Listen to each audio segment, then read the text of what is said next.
একটা রাজবাড়ি যার দরজার সংখ্যা নাকি 999, একটা প্রাসাদ যার বিশাল প্রবেশদ্বার দেখলে মনে হয় আপনি বাংলার কোনো প্রত্যন্ত গ্রামে নয় বরং ইউরোপের কোনো পুরানো রাজপ্রাসাদের সামনে দাঁড়িয়ে আছেন। একটা রাজবাড়ি যেখানে একসময় রাজা মহারাজাদের আনাগোনা, উৎসব, মেলা, যাত্রাপালা আর রাজকীয় আয়োজনের জৌলুসে মুখর থাকতো চারপাশ। আর সেই রাজবাড়ি একসময় হয়ে উঠেছিল বাংলা সিনেমার এক কাল্পনিক রাজ্য, শুন্ডির রাজপ্রাসাদ। হ্যাঁ, আপনি যদি সত্যজিৎ রায়ের অমর সৃষ্টি গোপী গায়েন বাঘামায়েন দেখে থাকেন, তাহলে শুন্ডি রাজ্যের সেই বিশাল প্রাসাদ আপনার চোখে নিশ্চয়ই একবার হলেও ভেসে উঠেছে। কিন্তু জানেন কি, সেই শুন্ডির রাজা, সেই রাজপ্রাসাদ, সেই বিশাল অট্টালিকা সবই আসলে বাস্তব।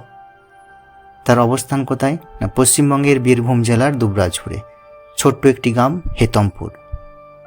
এই রাজবাড়িকে বলা হয় হেতমপুর হাজারদুয়ারি। জনশ্রুতি অনুযায়ী এই বিশাল প্রাসাদে ছিল 999টি দরজা। মুর্শিদাবাদের বিখ্যাত হাজারদুয়ারির চেয়ে একটি দরজা কম। কিন্তু এই 999 দরজার গল্পই কি হেতমপুরের সবচেয়ে বড় রহস্য, নাকি এর পেছনে লুকিয়ে আছে আরও গভীর ইতিহাস? কিভাবে একজন সাধারণ কর্মচারী পরিবারের উত্তরসূরিরা ধীরে ধীরে হয়ে উঠলেন বীরভূমের অন্যতম প্রভাবশালী রাজপরিবার? কে ছিলেন হেতম খাঁ?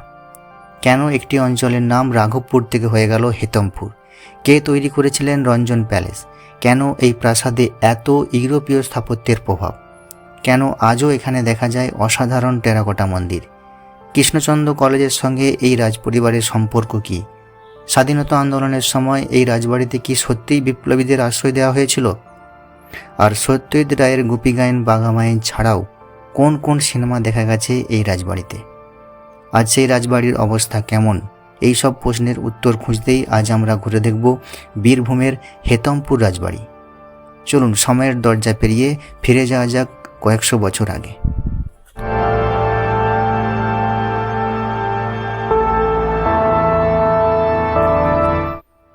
হেতমপুর পশ্চিমবঙ্গের বীরভূম জেলার সিউড়ি মহকুমার অন্তর্গত একটি ঐতিহাসিক জনপদ। দুবরাজপুরের খুব কাছেই এর অবস্থান। আজকের দিনে হেতমপুরকে আমরা মূলত রাজবাড়ি, কৃষ্ণচন্দ্র কলেজ, প্রাচীন মন্দির, পোড়ামাটির শিল্পের জন্য চিনি। কিন্তু এই এলাকার নাম হেতমপুর ছিল না। স্থানীয় ইতিহাস ও জনশ্রুতি অনুযায়ী এই অঞ্চলের পুরনো নাম ছিল রাঘবপুর। এই নামের সঙ্গে জড়িয়ে আছে রাঘব রায়ের কাহিনী। রাজনগরের শাসনাধীন এই অঞ্চলের একসময় রাঘব রায়ের যথেষ্ট প্রভাব ছিল, কিন্তু রাজস্ব আদায়কে কেন্দ্র করে বিরোধ ও বিদ্রোহের পরিস্থিতি তৈরি হয়। পরিস্থিতি সামাল দিতে রাজনগরের শাসক তার সেনাপতি হেতম খাঁকে পাঠান। হেতম খাঁ কৌশলে বিদ্রোহ দমন করেন। এরপর রাঘবপুরের নাম পরিবর্তন করে হেতম খাঁ নাম অনুসারে এই অঞ্চলের নাম রাখা হয় হেতমপুর। এমনটা একটা প্রচলিত ইতিহাস আছে। অর্থাৎ হেতমপুর নামটির পিছনে রয়েছে রাজনীতি, বিদ্রোহ এবং ক্ষমতার পালাবদলের ইতিহাস। আর সেই ইতিহাসেই পরবর্তী সময়ে হেতমপুরকে একটি শক্তিশালী জমিদারি ও রাজ পরিবারের কেন্দ্র হিসেবে গড়ে ওঠার পথ তৈরি করে।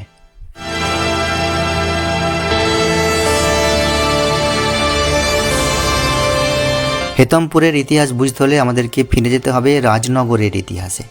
রাজনগর ছিল বীরভূমের একটি গুরুত্বপূর্ণ রাজনৈতিক কেন্দ্র। এই সময়ে হিন্দু ও মুসলিম শাসক, জমিদার এবং স্থানীয় শক্তিগুলির মধ্যে ক্ষমতার সম্পর্ক ছিল অত্যন্ত জটিল। রাঘব রায়ের সঙ্গে বিরোধের পর হেতম খাঁর অভিযানের ঘটনা এই অঞ্চলের ইতিহাসে একটি গুরুত্বপূর্ণ অধ্যায়। তবে হেতমপুরের ইতিহাসের আরেকটি গুরুত্বপূর্ণ চরিত্র হলো হাফেজ খান। জনশ্রুতি অনুযায়ী হেতমপুর দুর্গের সঙ্গে তার একটা সম্পর্ক ছিল। আর সেই সময়েই হেতমপুরের ইতিহাসে প্রবেশ করেন চক্রবর্তী পরিবারের পূর্বপুরুষেরা। বাঁকুড়ার অঞ্চল থেকে আসা চৈতন্যচরণ চক্রবর্তী ছিলেন সঙ্গীতপ্রিয় এবং সুগায়ক। তার গান শুনে হেতমপুরের প্রভাবশালী ব্যক্তিরা মুগ্ধ হন। এরপর তার পরিবার ধীরে ধীরে হেতমপুরের প্রশাসনিক ও জমিদারি ব্যবস্থার সঙ্গে যুক্ত হয়ে পড়ে। আর এখান থেকেই শুরু হয় এক সাধারণ পরিবারের অসাধারণ উত্থানের গল্প।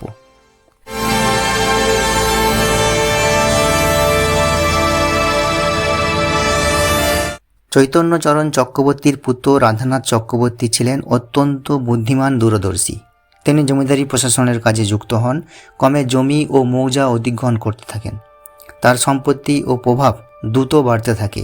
একসময় যে পরিবার ছিল অন্যের অধীনে কর্মরত, তারাই হয়ে উঠল একটি শক্তিশালী জমিদার পরিবার। রাধানাথের উত্তরসূরিরা জমিদারি আরও বিস্তৃত করেন। ব্রিটিশ সরকারের সঙ্গে সম্পর্কও তৈরি হয়। সময়ের সঙ্গে সঙ্গে তাদের উপাধি, সামাজিক মর্যাদাও বৃদ্ধি পায়। হেতমপুরের চক্রবর্তী পরিবার তখন শুধু জমির মালিক নন, শিক্ষা, সংস্কৃতি, ধর্মীয় প্রতিষ্ঠান এবং জনকল্যাণমূলক কাজের সঙ্গেও যুক্ত হয়ে পড়ে। এই পরিবারের ইতিহাস আমাদের একটি গুরুত্বপূর্ণ বিষয় মনে করিয়ে দেয়, ক্ষমতা সবসময় জন্মসূত্রে আসে না। কখনো কখনো বুদ্ধি, প্রশাসনিক দক্ষতা এবং সময়কে কাজে লাগানোর ক্ষমতায় একটি পরিবারের ভাগ্য বদলে দেয়।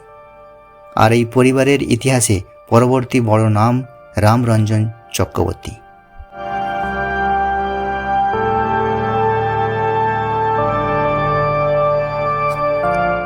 19 শতকের শেষভাগে হেতমপুর রাজপরিবার যথেষ্ট প্রভাবশালী হয়ে ওঠে। এই পরিবারের অন্যতম পরিচিত ব্যক্তিত্ব ছিলেন রামরঞ্জন চক্রবর্তী। 1874 সালে দুর্ভিক্ষের সময় তার জনকল্যাণমূলক কাজের জন্য ব্রিটিশ সরকারের কাছ থেকে তিনি সম্মান ও উপাধি লাভ করেন বলে বিভিন্ন ঐতিহাসিক সূত্রে উল্লেখ রয়েছে।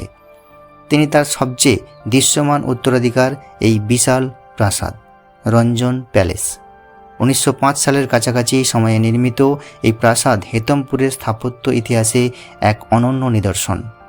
প্রাসাদের সামনে দাঁড়ালে প্রথম যে বিষয়টি চোখে পড়ে তার বিশাল প্রবেশদ্বার, উঁচু স্তম্ভ, খিলান, ইউরোপীয় স্থাপত্যের প্রভাব এবং তার সঙ্গে ভারতীয় রাজপ্রাসাদের আভিজাত্য। এটি নিছক একটি বাড়ি ছিল না, এটি ছিল ক্ষমতা, সম্পদ, সামাজিক মর্যাদার প্রতীক। প্রাসাদের নকশায় ইউরোপীয় গথিক, ভিক্টোরীয় এবং অন্যান্য পাশ্চাত্য স্থাপত্য রীতির প্রভাব দেখা যায়। তবে তার সঙ্গে ভারতীয় স্থাপত্যেরও মিশ্রণ ঘটেছে, ফলে তৈরি হয়েছে এক ধরনের ইন্দো ইউরোপীয় স্থাপত্য শৈলী। প্রাসাদের দুই দিকের কাঠামো অনেকটা একই রকম, তাই কেউ কেউ এটিকে টুইন প্যালেস বলেও উল্লেখ করেন। বিশাল উঠোন, দীর্ঘ করিডোর, বড় বড় দরজা, উঁচু ছাদ এবং অসংখ্য কক্ষ, সব মিলে এটি ছিল একটি সম্পূর্ণ রাজকীয় কমপ্লেক্স।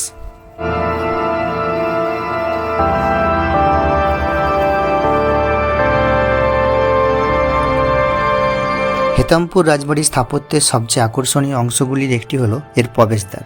বিশাল লাল ইটের তোরণ, দুই পাশে বিশাল স্তম্ভ, ওপরে অলঙ্করণ ও খিলানযুক্ত জানালা, আর সামগ্রিকভাবে এমন এক স্থাপত্য শৈলী যা বাংলার সাধারণ জমিদারের বাড়ির চেয়ে একেবারেই আলাদা। প্রবেশদ্বার পার হলেই যে বিশাল চত্বর চোখে পড়ে সেটিও কম বিস্ময়কর নয়। রাজবাড়ির মূল অংশটি একটি কেন্দ্রীয় কাঠামোকে ঘিরে বিস্তৃত।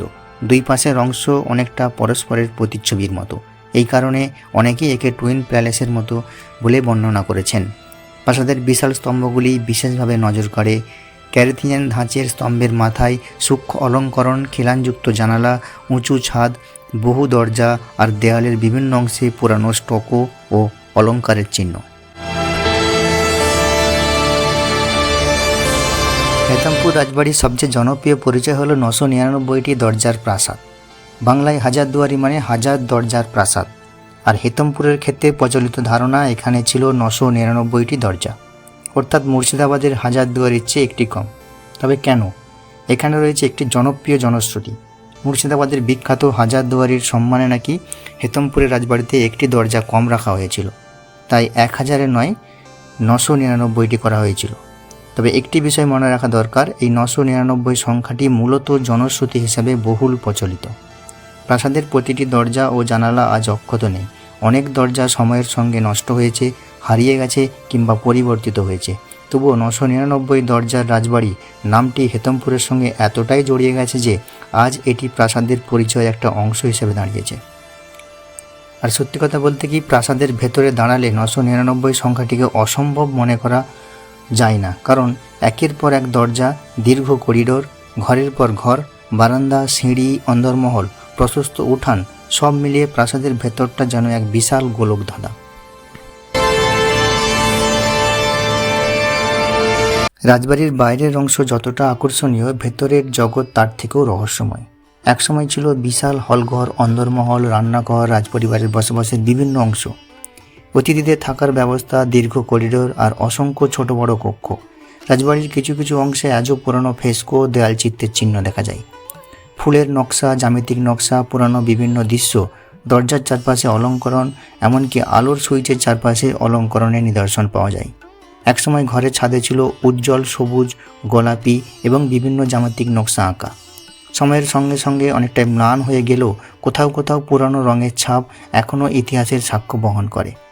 রাজবাড়ির ভেতরে আরও একটি আকর্ষণীয় বিষয় হলো গোপন বা সুরক্ষিত দরজা। সিঁড়ির কাছে ভারী লোহার দরজার উল্লেখ পাওয়া যায়। যুদ্ধ বা অনাক্রমণের সময় এগুলি নিরাপত্তার কাজে ব্যবহৃত হতে পারে বলে মনে করা হয়। আজ সেসব দরজা নিছক পুরানো কাঠামো, কিন্তু সে একসময় এগুলিই পিছনে লুকিয়েছিল রাজপরিবারের নিরাপত্তার কৌশল। হেতমপুর এসে শুধু রাজবাড়ি দেখলেই কিন্তু হেতমপুরকে দেখা শেষ হয় না, কারণ রাজবাড়ির কাছেই রয়েছে অসাধারণ কিছু টেরাকোটা মন্দির। তাদের মধ্যে সবচেয়ে উল্লেখযোগ্য চন্দ্রনাথ শিব মন্দির।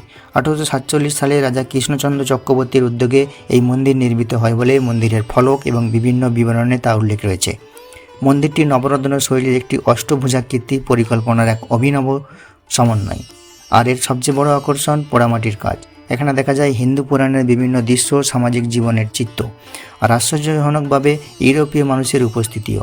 ইউরোপীয় পুরুষ ও নারীর পোশাক পরিহিত ছবি এবং সামাজিক দৃশ্য, এমনকি ইউরোপীয় সংস্কৃতির প্রভাবের নানা নিদর্শন এই মন্দিরের গায়ে পোড়ামাটির শিল্প হিসেবে দেখতে পাওয়া যায়।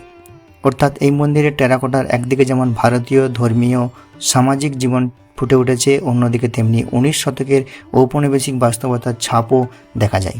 এটা বাংলার টেরাকোটা মন্দিরের একটা অন্যতম বৈশিষ্ট্য। এগুলি শুধু ধর্মীয় স্থাপনা নয়, এগুলি ছিল সেই সময়কার সমাজ জীবনের এক ধরনের চিত্রপট।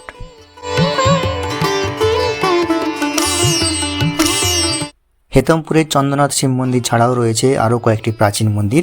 তাদের মধ্যে উল্লেখযোগ্য দেওয়ানজি শিব মন্দির। রেক দেউল ধরনের এই মন্দিরের দেয়ালে রয়েছে টেরাকোটা শিল্পের অসাধারণ নিদর্শন। ফলকগুলিতে রামায়ণ কৃষ্ণলীলার নানা দৃশ্য ফুটে উঠেছে। কোথাও দেখা যায় রামের শোভা, কোথাও কৃষ্ণের মথুরা যাত্রার আবেগঘন দৃশ্য, কোথাও আবার গোপীনাথের বিরহ ও বেদনা। একসময় হেতমপুরের আরও একটি মন্দির ছিল, সেটি হচ্ছে গোল মন্দির, কিন্তু এটি এখন আর নেই। তার অস্তিত্বের স্মৃতি টিকে আছে পুরানো আলোকচিত্রে। শিল্পী মুকুল দে বীরভূম ও বর্ধমান জেলার টেরাকোটা মন্দির নিয়ে যে আলোকচিত্র সমীক্ষা করেছিলেন, তাতে হেতমপুরের বিভিন্ন মন্দিরগুলির ছবিও সংরক্ষিত হয়েছিল। আজ সেখানে কোনো প্রাচীন মন্দির ধ্বংস হয়ে যায়, তখন সেই পুরানো ছবিগুলোই হয়ে ওঠে একমাত্র স্মৃতি। তাই হেতমপুরের মন্দিরগুলি শুধু ধর্মীয় স্থাপনা নয়, এগুলি বাংলার শিল্প ও ঐতিহ্যের অমূল্য দলিল।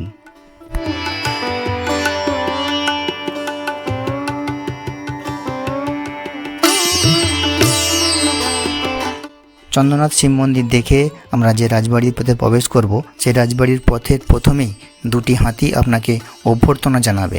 যদিও এই হাতি দুটি কিন্তু সেই সময়কার তৈরি নয়, এবং রাস্তার ওপাশে যে কয়েকটি মন্দির দেখতে পাচ্ছি, সেই মন্দিরগুলিও সেই সময়কার নয়। যাই হোক, হাতি দুটির অভ্যর্থনা পেয়ে আমরা রাজবাড়িতে প্রবেশ করব। একটু এগিয়ে গিয়েই কড়ি কাঠের একটি দুর্গা দালান আমরা দেখতে পাচ্ছি। এটি রাজপরিবারের আরেক শরিকের অংশ এবং এখানে দুর্গাপুজো হয়। এই দালানের চালটি পুরোটাই কাঠের তৈরি। এখন অবশ্য এর উপর টিনের চাল তৈরি হয়েছে।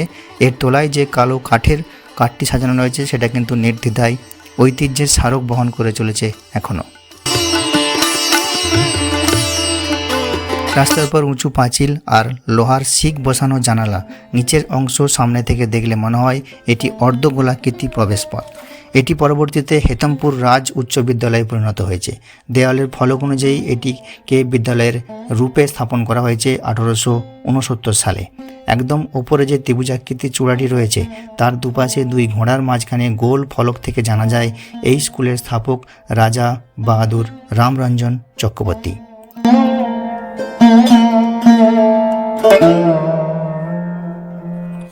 আজ এই রাজপরিবারের ঐতিহাসিক ঝড়ের ইতি ঘটলেও পরিবার ভেঙে গেছে কুলসিত সময়ের অবহেলায়।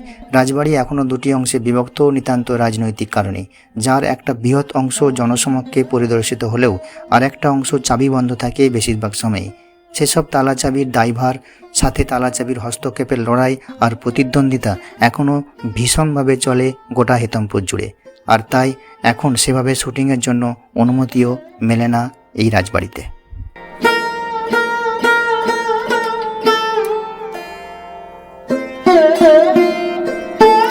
হেতমপুর রাজপরিবারের অবদান শুধু রাজপ্রাসাদ বা মন্দিরে সীমাবদ্ধ ছিল না, শিক্ষাক্ষেত্রে তাদের গুরুত্বপূর্ণ ভূমিকা ছিল।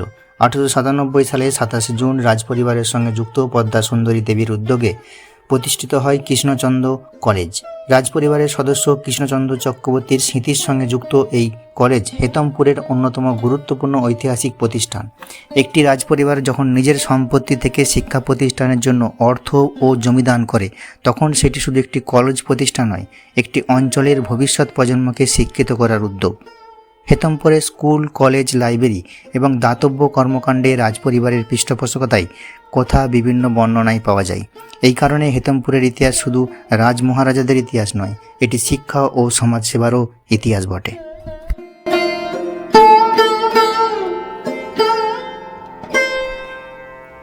হেতমপুর রাজবাড়িকে ঘিরে আরও একটি গুরুত্বপূর্ণ অধ্যায় রয়েছে, ভারতের স্বাধীনতা সংগ্রাম। জনশ্রুতি ও বিভিন্ন স্থানীয় বর্ণনায় জানা যায়, ব্রিটিশ বিরোধী আন্দোলনের সময় এই রাজবাড়িতে বিপ্লবীদের আশ্রয় দেওয়া হয়েছিল। কাজী নজরুল ইসলাম এবং চারণ কবি মুকুন্দ দাসের মতো ব্যক্তিত্বের সঙ্গে এই রাজবাড়ির সম্পর্কের কথাও বলা হয়। ব্রিটিশ পুলিশের নজর এড়িয়ে এখানে আশ্রয় নেওয়ার কথা প্রচলিত ছিল। এমনকি বিপ্লবীদের গোপন বৈঠক এবং ব্রিটিশ বিরোধী পরিকল্পনার সঙ্গে রাজবাড়িটির যোগ ছিল বলেও স্থানীয় ইতিহাসে আমরা পেয়ে থাকি। তবে এই অংশের অনেক কথাই জনশ্রুতি ও স্থানীয় ঐতিহ্যের উপর নির্ভরশীল, তাই ইতিহাসের তথ্য এবং লোককথার সঙ্গে পার্থক্য রাখাটা জরুরি। কিন্তু একটি বিষয় স্পষ্ট যে হেতমপুর রাজবাড়ি শুধু জমিদারের ক্ষমতার কেন্দ্র ছিল না, এটি একসময় বীরভূমের সামাজিক সাংস্কৃতিক জীবনেরও একটি গুরুত্বপূর্ণ কেন্দ্র ছিল।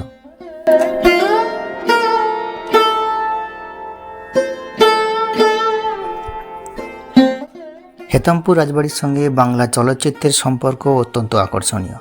বাংলা সিনেমার কিংবদন্তি পরিচালক সত্যজিৎ রায় তার চলচ্চিত্রে এই স্থাপত্যকে ব্যবহার করেছেন, বিশেষ করে গোপী গায়েন বাঘা বাইন সিনেমায় শুন্ডী রাজ্যের যে রাজকীয় পরিবেশ আমরা দেখি, তার সঙ্গে হেতমপুর রাজবাড়ির দৃশ্যের সম্পর্ক আজও দর্শকদের মধ্যে কৌতূহল তৈরি করে। এছাড়াও বাংলা চলচ্চিত্রের বিভিন্ন ছবির দৃশ্য ধারণের জন্য হেতমপুর রাজবাড়ির ব্যবহৃত হয়েছে বলে বিভিন্ন বর্ণনায় আমরা দেখেছি। অভিযান, মৃগয়া, গণদেবতা সহ একাধিক চলচ্চিত্রের সঙ্গে এই রাজবাড়ির নাম জড়িয়ে আছে।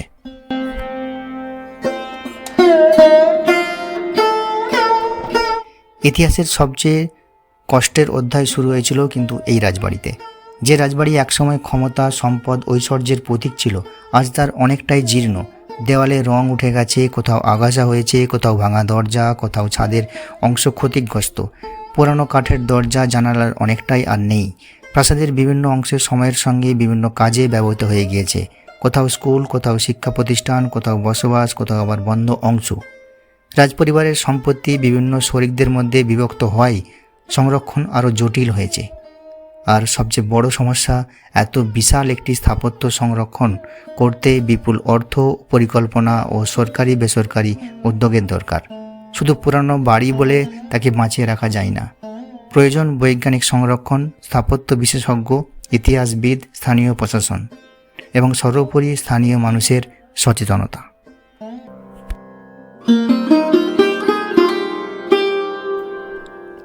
যদি আপনি হেতমপুর রাজবাড়ি দেখতে চান তাহলে কিভাবে যাবেন?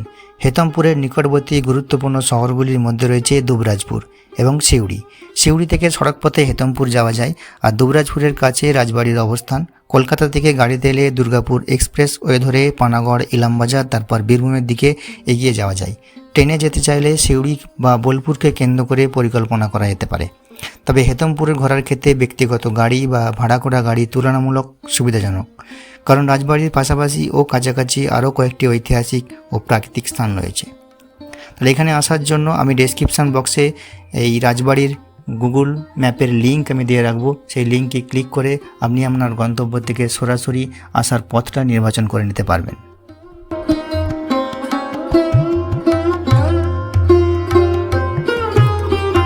একটা সময় এখানে ছিল রাজদরবার, ছিল ঘোড়া, ছিল রথ, ছিল উৎসব, ছিল মেলা, ছিল যাত্রাপালা, ছিল সঙ্গীত, ছিল দুর্গাপূজা, ছিল রাজকীয় আয়োজন।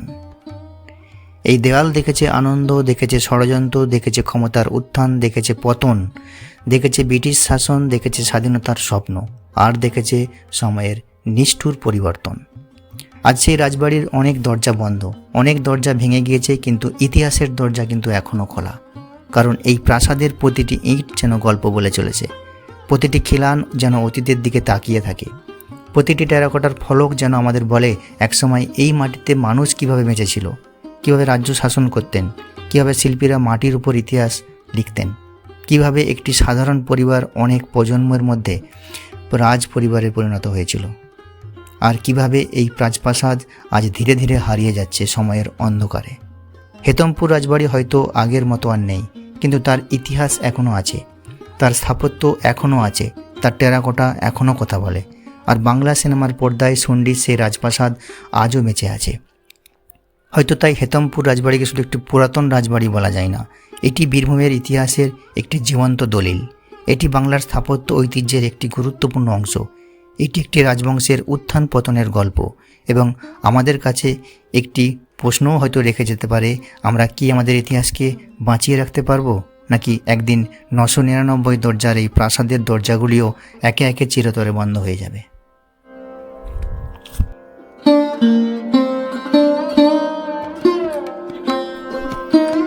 আপনার যদি ইতিহাস, রাজবাড়ি, মন্দির এবং বাংলার অজানা ঐতিহ্য ভালো লাগে, তাহলে ভিডিওটি অবশ্যই লাইক করুন, চ্যানেলটি সাবস্ক্রাইব করে পাশে থাকা বেল আইকনটি প্রেস করুন, আর কমেন্টে জানাবেন আপনি কি কখনো হেতমপুর রাজবাড়ি গিয়েছেন, আর যদি গিয়ে থাকেন আপনার অভিজ্ঞতা কেমন ছিল।